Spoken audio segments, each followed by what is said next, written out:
इमाम साहब तकरीर कर रहे थे मस्जिद में कि लोगों, मेरे अल्लाह की जात वो जात है कि सबको खिलाता है, बड़ों को खिलाता है, नौजवान को खिलाता है, बच्चा को खिलाता है, औरत को खिलाता है। कमो बेश 18,000 मखलूकात है, अल्लाह मेरा सबको खिलाता है।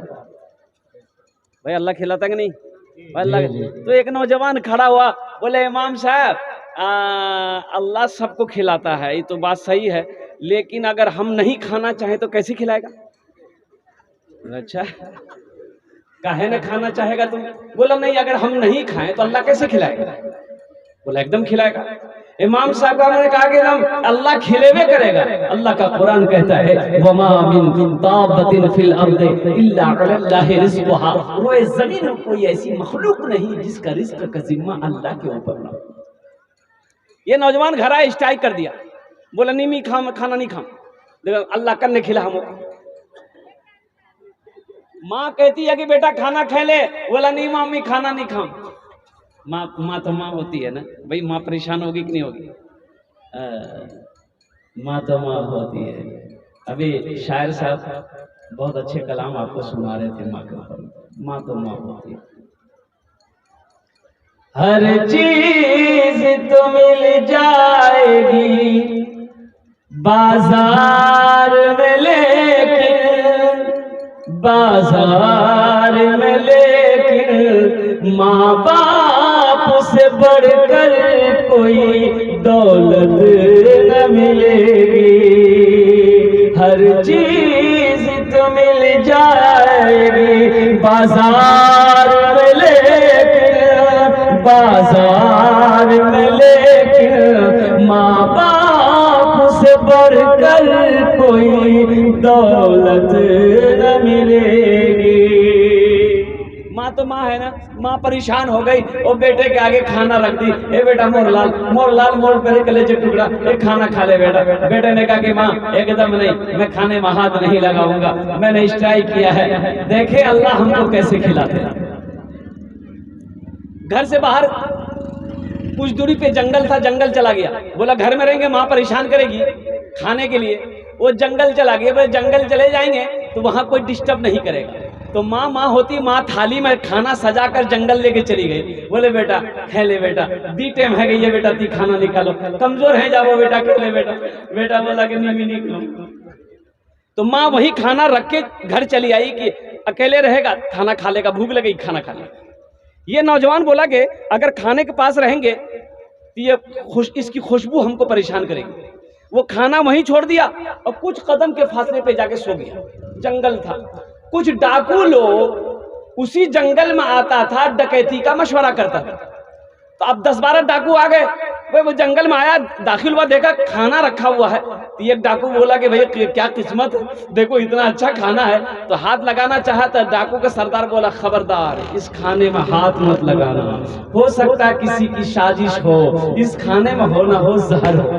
देखो पता करो, अगल बगल कोई ना कोई आदमी होगा जरूर। तो पता गया, ढूंढा गया, देखा वो सोया हुआ है। बोला भाई हजरत है, बोला बस उसी को खींच के ले आओ। पकड़ा, कालर घसेट के ले गया। बोला ये खाना तुम रखा है? बोला नहीं, हाँ हम ही रखे, मेरी माँ रख के गई है। बोला इस खाना को खाता कहीं नहीं? बोला नहीं हम नहीं खाएंगे। तो डाकुओं के सरदार ने कहा कि तुम खाना नहीं खा रहा, इससे पता चलता कि इस खाने में जहर मिलाया तुमने, हम लोग को मारने के लिए जहर मिलाया हो, चल खाना खा। बोला हम नहीं खाएंगे। बोला इसको 50 जूता मारो। अब जूता पड़ेगा तो भाई वो तो अकल सिखाने आएगी। दे जूता दे जूता दे जूता। वो जूता खाते खाते जब थक गई आई, बोला माफी चाहते हैं, अब हमको भूख लग गई, हम खाना खाएंगे। वो खाना खाया, दौड़ा मस्जिद गया। इमाम साहब से बोला कि इमाम साहब आप तो ये बात हमको बताए कि सबको अल्लाह खिलाता है, लेकिन आप ये नहीं बताया हमको कि जो खाना नहीं खाता है अल्लाह उसको जूता मार मार के खाना खिलाता है। मेरे नौजवानों, वो मेरा अल्लाह पालने वाला है, मेरा अल्लाह पालनहार है, मेरा अल्लाह पैदा करने वाला है। ओ मेरा अल्लाह मेरे लिए जमीन का फर्श बिछाया, आसमान का शामियाना लगाया। मेरा अल्लाह मुझे पैदा किया है, जिंदगी दिया है, एक दिन मौत देगा, फिर मेरा अल्लाह अपने कटघरे में खड़ा करेगा। फिर मेरा अल्लाह पूछेगा मेरा बंदा दुनिया से आया है, मेरे लिए क्या लाया। इंशाल्लाह वहां की तैयारी करेंगे मेरे भाई। भाई अल्लाह जब पूछेगा मेरा बंदा दुनिया से आया है मेरे लिए क्या लाया है, तो क्या जवाब दोगे? क्या जवाब दोगे नौजवानों? ये जिंदगी तो बहुत तेजी के साथ गुजरती चली जा रही है, वक्त कटता चला जा रहा है, जिंदगी कटती चली जा रही है, मौत करीब आती चली जा रही है। अल्लाह अकबर कबीरा, ये मैं बोल रहा हूँ, मेरी जिंदगी खत्म होती जा रही है, मौत करीब आती जा रही है। एक दिन आएगा जिस तरीके से हमने लोगों को कई जनाजे को अपने कंधे पर उठाकर कब्रिस्तान पहुंचाया है, एक दिन आएगा लोग हमें भी अपने कंधे पे उठा के कब्रिस्तान पहुंचा देगा। एक बात याद रखना कि दुनिया की सबसे बड़ी सच्चाई मौत है। दुनिया की सबसे बड़ी सच्चाई क्या है बोलो भाई? अल्लाह पाक ने कुरान में इरशाद फरमाया, कुल्लु नफ्सिन ज़ाइक़ातुल मौत सुम्मा इलैना तुरजऊन। हर शख्स को मौत का मजा चखना है, फिर तुम सबको मेरे पास आना है। हर शख्स को मौत का मजा चखना है, फिर तुम सबको मेरे पास आना है।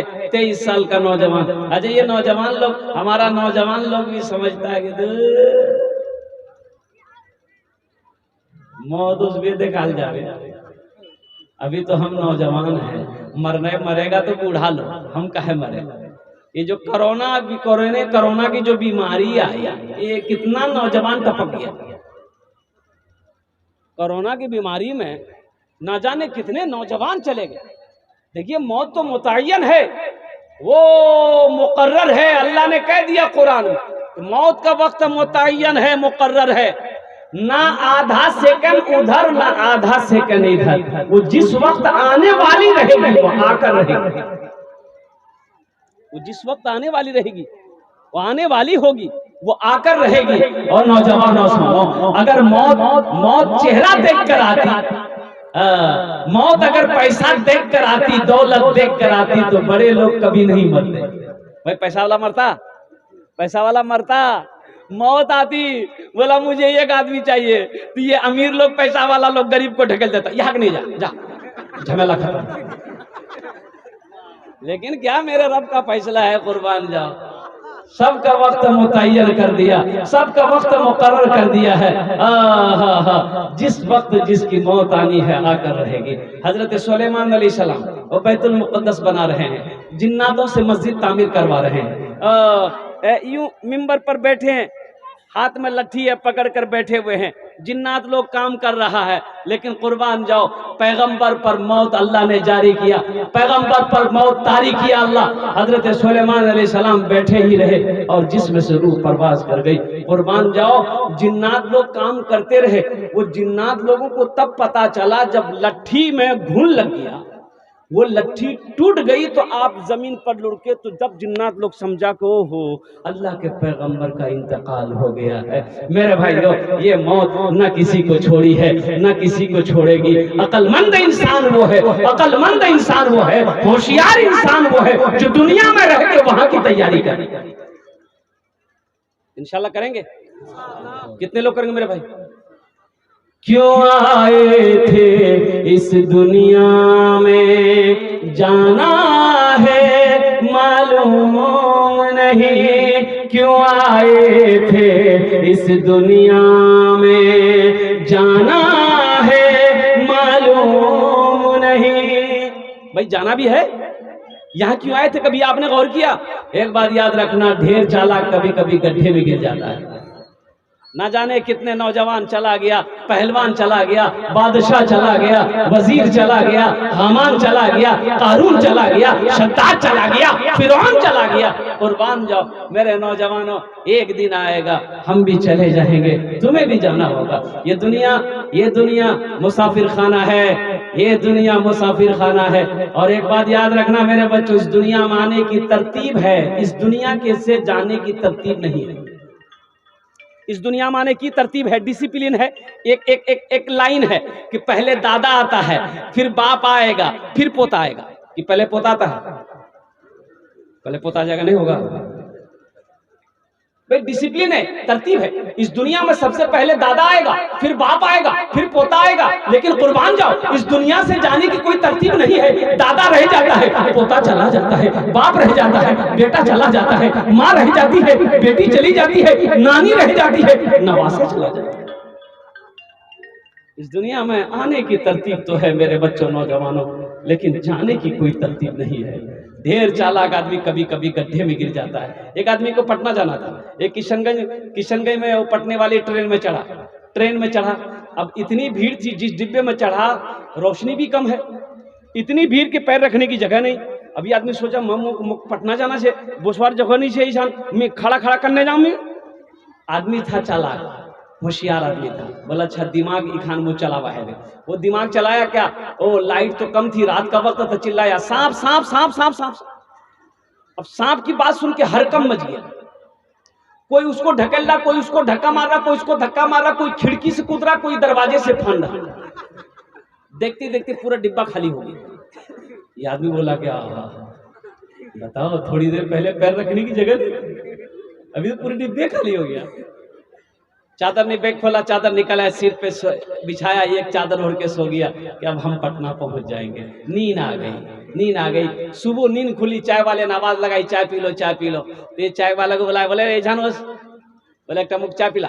अच्छा ये बता, ये गाड़ी पटना पहुंच गई? तो वो चाय वाला बोला पटना, ये तो किशनगंज है। बोला क्यों बोलो ही रहे? अरे रात में तो हम पटने वाली ट्रेन में चढ़े थे, तो नौजवान ने कहा, वो नौजवान वो चाय वाला ने कहा कि नहीं आप ट्रेन सही पकड़े थे, पटना ही वाली ट्रेन पकड़े थे, लेकिन एक आदमी इस डिब्बे में, भाई शोरगुल ना मचाए, भाई एक आदमी इस डिब्बे में सांप देख लिया था, इसलिए कोई पैसेंजर चढ़ने नहीं मांग रहा था। रेलवे महकमा को ऊपर पता चला कि इस डिब्बे में सांप घुस गया, कोई पैसेंजर नहीं चढ़ा, तो ऊपर से ऑर्डर दिया कि इस डिब्बे को छांट के किशनगंज में छोड़ दो, बाकी डिब्बा लेकर पटना चले जाए।